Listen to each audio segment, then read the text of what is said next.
네, 강프로입니다. 자, 삼양식품 볼게요. 삼양식품이 최근에 거의 뭐 상한가를 뭐 거의 2번 정도 간 그런 시세가 형성되고 있죠. 근데 재밌는 건 그 전에도 강했어. 그쵸? 이걸 보셔야 돼요. 왜 강한 종목이 더 강할 수밖에 없는. 그리고 삼양식품은 성장성에 대한 부분을 인정을 받고 있는 거. 요거는 이게 맞다 저게 틀리다가 아니라 시장에서 실제 일어나고 있는 일이에요. 자, 이걸 보셔야 돼요. 삼양식품의 지금 시가총액은 4조 600억입니다. 자, 실제 내용을 보여드릴게요. 여기 보시면 삼양식품의 시가총액 요거는 오늘 3.6% 상승하기 전의 가격입니다. 여기 3조 9천억. 그쵸? 자, 그러면 여기 매출 규모를 한번 볼게요. 매출 규모가 분기당 보면 3,800억, 3,200억, 3,300억 이런 식이에요. 그쵸? 그리고 이익에 대한 증가율이 굉장히 큰 폭으로 증가를 했죠. 그리고 분기당 증가율이 조금씩 늘어나고 있는 그런 상황입니다. 근데 삼양식품에는 한 가지 이슈거리가 있죠. 불닭볶음면의 해외 진출 난리가 아니다. 이런 상황이 지금 벌어지고 있어요. 자, 근데 우리나라에서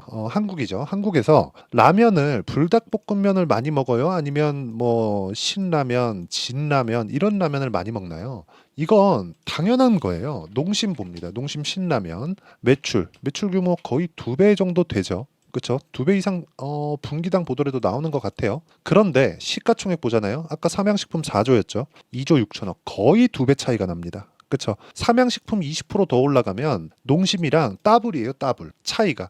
그냥 이게 팩트잖아요. 그러면 주식시장은 성장성을 인정받았을 때 이렇게 꾸준하게 상승하는 상황이 나온다는 거죠. 지금 주가를 이 뭐 밸류에이션이 얼마다 지금 실적 대비해서 주가가 싸요 이러면 주가 안 간다는 소리예요. 이거는 그냥 제가 증명된 내용을 이야기를 드리는 겁니다. 이거 그냥 확인할 수 있는 부분이잖아요. 자, 시가총액 2조 6천억 그리고 여기 보면 매출 8,700억 그쵸? 그러면 여기서 삼양식 어때요? 매출 반토막 그쵸? 4천억 안 되죠. 그리고 시가총액은 농심보다 비싸요. 그럼 삼양식품은 뭐예요? 비싼 주식이잖아. 비싼 주식이 어떻게 된다고? 더 간다고요. 자, 우리가 성장에 대한 그 성장성에 대한 부분을 이해를 다른 방면으로 한번 하셨으면 좋겠습니다. 제가 계속해서 이야기를 드리는 것도 그것 때문이고 성장성에 대한 부분을 이해를 하지 못하면 주식시장은 진짜 어려워질 수밖에 없다는 점을 반드시 기억을 해 두셔야 됩니다. 자, 보세요. 어떻게 우리가 이 가격대에 대해서 판단을 하는지 보겠습니다. HLB 볼게요. 한번 실제 제가 여기 매매 그쵸? 매수 매도 이렇게 매매를 한 내용인데 어떻습니까? 매매하는 과정에서 그쵸? 매수 매도 여기 30% 나오는 거거든요. 근데 HLB 적자 기업인데도 불구하고 이렇게 상승을 한다는 거죠. 이런 상황을 지속적으로 만들 수 있어야 된다는 거죠. 물론 매매하는 과정에서 이렇게 손절하는 경우가 생깁니다. 그쵸? 하한가 2번 가고 제가 여기서 단타 친다고 들어갔는데 당일날 그냥 하한가 다시 들어가길래 직전에 그냥 매도하고 나온 겁니다. 그쵸? 근데 충분한 수익을 냈어요. 4.5%, 13%, 18%쭉 내려보면 31% 이런 식으로 수익을 꾸준하게 내어가고 있다는 거죠. 이런 상황을 만들기 위해선 내가 강한 종목군들을 어떻게 파악을 해야 되는지가 중요하다. 그리고 삼양식품 있죠? 삼양식품 자 보세요. 오늘 매수에 들어갔습니다. 저는 이거 제 개인 계좌입니다. 그리고 이런 부분을 내가 계속해서 만들어갈 수 있다는 건 가격에 대한 판단, 이해가 되어 있기 때문이다. 그리고 이 내용에 대한 부분을 여기 소통방에서 제가 다 공유를 하고 있습니다. 자, 여기 보시면 오늘 같은 경우에 한국 화장품 제조 시장가 매수 8시 50분 이렇게 진행이 된 내용이 있는데 한국 화장품 제조 자, 내용 보시면 어때요? 신고가 구간에서 매매를 했고 오늘 가볍게 치고 나오는 뭐 그 정도의 상황이 나왔다는 거죠. 그렇죠? 근데 신고가 구간에 매매를 했다는 점이 중요합니다. 밑에 세보 MSC 같은 경우에 보면 보세요. 어때요? 제가 전에도 매수했고 이거 뭐 지난 목요일이죠.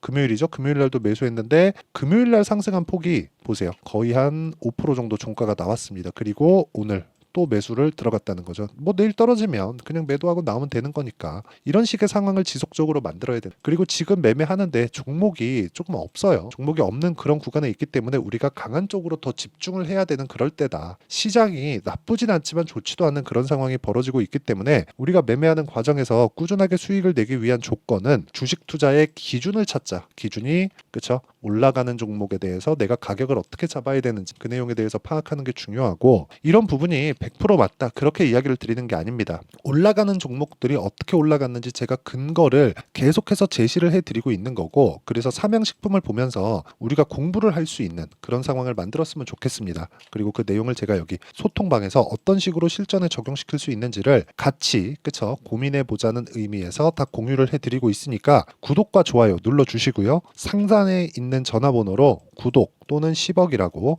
문자 보내주시면 제가 여기 소통방 입장 링크를 순차적으로 공유를 해드리도록 하겠습니다. 자, 어떤 식으로 제가 매매 진행하는지 그 내용을 다 공개를 했잖아요. 예를 들어서 하나 더 보여드리면, 최근에 원전 관련주도 굉장히 강하죠. 두산이나 이런 종목군들 보잖아요. 올라갈 때 제가 매매를 했죠. 물론 내가 매도하고 더 올라가요. 그쵸? 더 올라가는데 더 올라가더라도 어떤 상황이 벌어져요? 신고가 구간을 매매를 했다는 점 다 풀어내가고 있으니까 구독과 좋아요 눌러주시고요. 상단에 있는 전화번호로 구독 또는 10억이라고 문자 보내주시면 제가 소통방 입장 링크를 순차적으로 공유를 해드리도록 하겠습니다. 자, 그러면 어떤 식으로 제가 매매를 하는지 다 보셨죠? 이 내용을 가지고 삼양식품에 대해서 한 번 더 이야기를 드려볼게요. 자, 내용 보세요. 삼양식품 이때 실적이 나왔습니다. 실적이 나왔는데 그 실적이 예상치를 거의 2배 이상 넘어서는 그런 실적이 나왔어요. 그러니까 시장 예상치를 확 뛰어넘은 거죠. 그러니까 주가가 확 뛰어넘은 거예요. 근데 우리가 주목해야 될 점은 그 전 실적이 나올 때도 기대감을 가지고 있어. 왜? 주가가 올랐어. 그렇죠? 자, 수급 상황을 한번 볼게요. 여기 보시면요. 개인도 매수하고 외국인도 매수하고 이런 상황이잖아요. 이렇기 때문에 올라가는 구간에서 외국인은 매도를 했고 더 올라가니까 더 사네 이런 상황을 만드는 거예요. 그렇다 보니까 이거를 그냥 단순하게 손바뀜 나왔나 이렇게 볼 게 아니라 우리가 여기서 이런 판단을 내렸으면 좋겠습니다. 저는 주식시장은요 어떤 그 수급 주체로 인해서 우리가 판단하는 거는 극히 제한적일 수밖에 없다. 그리고 이 제한적인 부분에서 우리가 어떤 식으로 이 가격대에 대한 구간을 잡을지 그 내용에 대한 부분은 철저하게 올라가는 상황에서 타점을 잡아야 되는데, 그 타점을 잡는 기준이 되는 게 이렇게 수급에 대한 상황이 아니라 그쵸? 성장하는 성장성이 어느 정도까지 유지될 수 있는지다. 자, 내용 보시면 23년 1분기 그리고 24년 1분기 그쵸? 정확하게 1년 딱 지났죠? 볼륨의 증가를 보시면 볼륨의 증가, 매출액의 증가. 자, 쿠팡 다들 사용하실 텐데 쿠팡을 보면 적자를 봐가면서도 시장 선점을 먼저 해놓고 지금 쿠팡 가격을 올리고 있죠. 그렇죠. 그만큼 내가 시장 장악을 해가는 게 중요하다는 거. 근데 이익도 지금 같이 늘고 있으니까 거의 뭐 나이스한 그런 정도인데 매출을 늘려가고 있다는 것. 이게 뭐예요? 해외에서 발생하고 있지만 이거 뭔가 조금 이 시장을 선점하고 있는, 시장을 먹어가고 있는 이런 부분이 발생하고 있는 그런 거죠. 근데 해외로 나가다 보니까 시장 규모가 커진 부분을 지금 반영받고 있는 겁니다. 안 그랬으면 주가가 이렇게 단기간에 많이 올랐는데 당연히 빠졌겠죠. 안 빠지잖아요. 내일 빠질 수도 있는 거 아닌가요? 그럴 수 있겠죠. 그런 상황이 나왔을 땐 내가 어떻게 타점 잡아서 손절할 것인지 그 내용 같은 경우에도 중요하다. 그리고 그 내용에 대한 부분을 아까 전에 말씀드렸다시피 여기 소통방에서 다 공유를 하고 있고 같이 공부를 해 나가고 있습니다. 그리고 이 내용에 대한 기준이 있겠죠. 그 기준에 대한 부분, 성장주를 잡는 그 기준은 여기 삼양식품의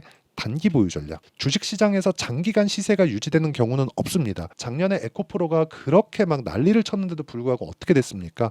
에코프로 상당히 어려운 구간에 지금 그만큼 주가는 진짜 우리가 꾸준하게 이 매매하고 타점을 잡을 수 있는 그런 상황을 만들어야 되고, 그러기 위해서는 시세를 짧게 보는 게 좋습니다. 짧으면 2주에서 3주, 길면 3개월 안쪽으로 그런 상황을 만들어가는 게 좋고, 그 내용을 어떻게 잡아야 되는지 그 내용에 대해서 제가 준비를 해놨고요. 무엇보다 삼양식품에 아까 전에 제가 매매한 내용 보셨죠? 그 매매한 내용처럼 실시간 타점을 제가 문자로 공유를 해드리도록 할 테니까 상단에 있는 전화번호로 삼양 또는 삼양식품이라고 문자 보내주시는 분들에 한해서만 제가 실시간 타점 그리고 단기 보유 전략을 문자로 공유를 해드리도록 하겠습니다. 자, 내용 정리하면 그렇습니다. 삼양식품 실적이 너무 좋다. 그런데 실적이 나오기 전에도 좋았다. 주가가. 그렇죠?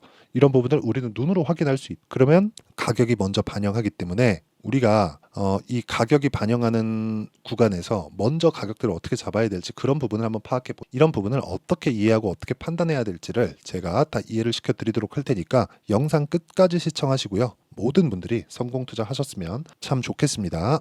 자, 24년도가 돼도 여전히 시장은 녹록지 못합니다. 이런 상황이 벌어지는 건 어쩔 수 없습니다. 이런 상황에서도 수익이 나는 종목들의 구조는 변하지 않습니다. 즉 대시세 종목에 대한 구조는 변하지 않는다는 거고, 실제 제가 소통방에서 지속적으로 이야기를 드리고 있는 내용도 대시세 종목이나 시장 주도주를 공략하는 건 철저하게 가격 분석을 하라고 이야기를 드리고, 가격 분석 이후에는 이슈에 대한 파악, 그리고 이슈를 파악하고 나서는 다시 내가 얼마에 매수할지 그 타점에 대한 부분을 지속적으로 언급을 하고 있습니다. 자, 근데 생각해 보세요. 시장이 굉장히 어려웠습니다. 어려운 상황에서의 어떤 종목들이 강했냐 보면 반도체와 그리고 바이오입니다. 자, 실제 여기 보면요. HLB에 제가 실제 매매한 내용을 띄워놓고 보여드리고 있는데, 1월 22일부터 매매를 시작해서 4일 동안 31%의 수익 마감이 됐고요. 그리고 여전히 신고가 종목입니다. 자, 그리고 그 다음 어보브 반도체, 이름을 보시다시피 반도체 종목이죠. 그리고 AI 반도체는 지속적으로 강세를 보이고 있습니다. 이 종목도 신고가를 먼저 달성한 이후에 제가 21%의 단기간에 21%의 큰 수익을 내고 마감이 됐습니다. 다시 재공략을 준비하고 있고, 이런 부분은 소통방에서 다 공유를 해드립니다. 자, 그리고 코세스. 자, 코세스 같은 종목도 당연히 그쵸, 신고가 종목이고요. 그리고 반도체 종목입니다. 이 종목도 영업일 기준에서 이틀 동안 대략 한 15%의 수익 마감이 됐습니다.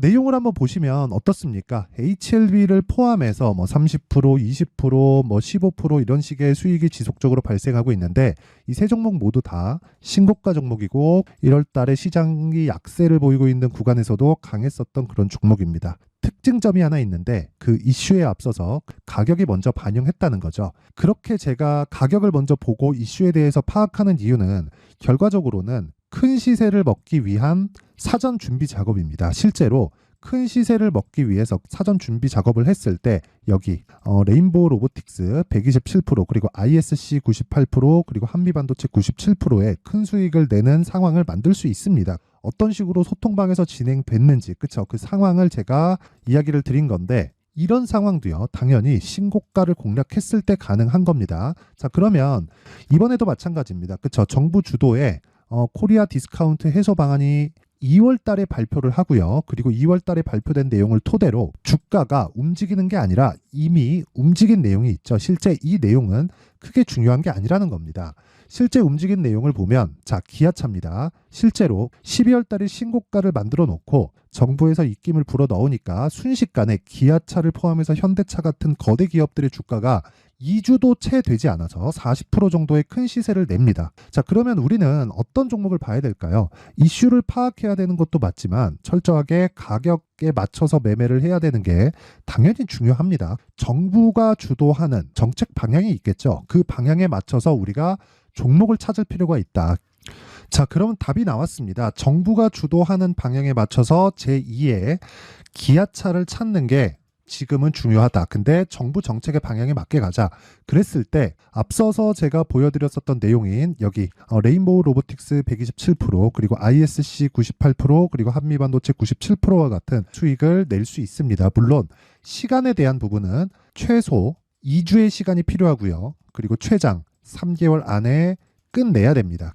자, 기아차의 시세를 보셨던 것과 같이 2월 달에 정부 정책의 방향이 결정되고요. 바로 3월 달이면 시행입니다. 자, 그러면 우리는 거기에 맞춰서 당연히 종목을 찾아야 되고, 제가 제2의 기아차를 찾아놨습니다. 제가 아까 전에 소통방에서 이야기를 드렸었던 내용 다 공개를 해드렸는데, 그 내용처럼 종목만 받고 싶다 하시는 분들은요, 상단에 있는 제 전화번호로 대시세, 자, 대시세라고 문자를 보내주시면 정부 정책의 방향에 맞는 종목을 모든 분들에게 무료로 공개를 해드리도록 하겠습니다. 자, 제가 원하는 건 채널 성장이 목적입니다. 자, 그래서 구독과 좋아요 꼭 좀 부탁드리고요. 모든 분들이 정부 정책에 맞는 방향으로 매매를 이어가서 큰 수익 보셨으면 좋겠습니다.